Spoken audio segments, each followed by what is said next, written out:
Hello friend, આજે આપણે બનાવશું ખજૂરનું દૂધ. તો એની માટે મેં ખજૂર લઈ લીધો છે, બદામ લઈ લીધી છે, કાજુ લઈ લીધા છે અને એલચી લઈ લીધી છે. હવે આપણે ખજૂરને મિક્સરમાં બ્લાઇન્ડ કરશું, કાજુ બદામનો ભૂકો કરી નાખશું અને એલચી વાટી નાખશું. શિયાળામાં બધાને ખજૂરનું દૂધ બહુ જ ભાવે છે. આપણે હવે ખજૂરને મિક્સરમાં પીસી લેશું. આપણે ખજૂરને એક મિક્સરના પેનમાં લઈ લીધું છે. હવે આપણે એને પીસી લેશું. ફ્રેન્ડ, આપણે ખજૂરને મિક્સરમાં એકદમ ક્રશ કરી લીધું છે. કાજુ બદામ અધકચરા વાટ્યા છે અને આ છે એલચી. એલચીનો પણ આપણે અધકચરો ભૂકો કરી લીધો છે. હવે આપણે આને દૂધમાં એડ કરશું. આપણે હવે ગેસ ચાલુ કરી દીધો છે. એની ઉપર આપણે કડાઈ મૂકી દીધી છે. હવે કડાઈમાં આપણે દૂધ નાખશું. મેં 500 ગ્રામ દૂધ લીધું છે.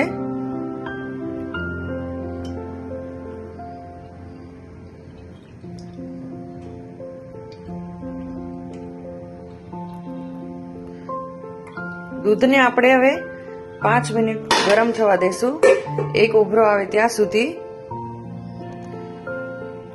2 મિનિટ આપણે ઢાંકી દેશું. દૂધને આપણે હલાવી લેશું. ધીમી આંચે મેં ઉકાળ્યું છે દૂધ. હજી આપણે આને 5 મિનિટ ઉકાળવાનું છે. ફ્રેન્ડ, દૂધ ઉકળવા લાગ્યું છે. હવે આપણે આની અંદર ખજૂર એડ કરી દઈશું.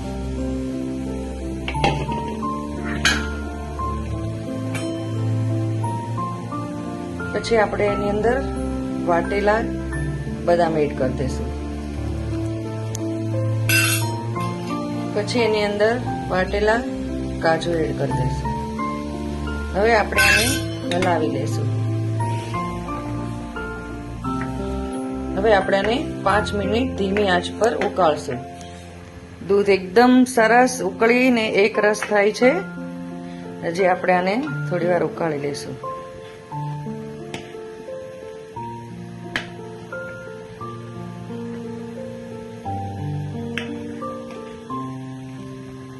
આપણું દૂધ હવે એકદમ સરસ ને ઘટ્ટ બની ગયું છે.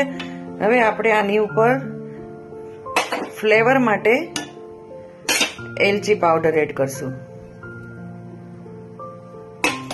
એલચી પાવડર એડ કરવાથી એકદમ ફ્લેવર આવી જાય છે. તો ફ્રેન્ડ, રેડી છે આપણું ખજૂરનું દૂધ. હવે આપણે આને કપમાં કાઢી લઈશું.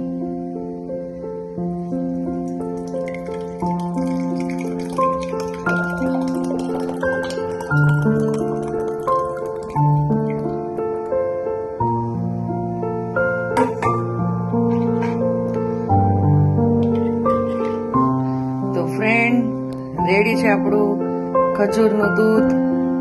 શિયાળામાં રોજ પીવાથી તંદુરસ્તી વધે છે. ખજૂર શિયાળામાં ખાવાથી બહુ સારો છે. છોકરાઓને ખજૂર ખવડાવો તો પણ સારું છે. ફ્રેન્ડ, આજનો વિડીયો અહીંયા સમાપ્ત કરું છું. તો હવે કાલે લઈ આવશું આપણે નવી રેસીપી. તો મારા વિડીયોને લાઈક કરો, શેર કરો, સબસ્ક્રાઈબ કરો.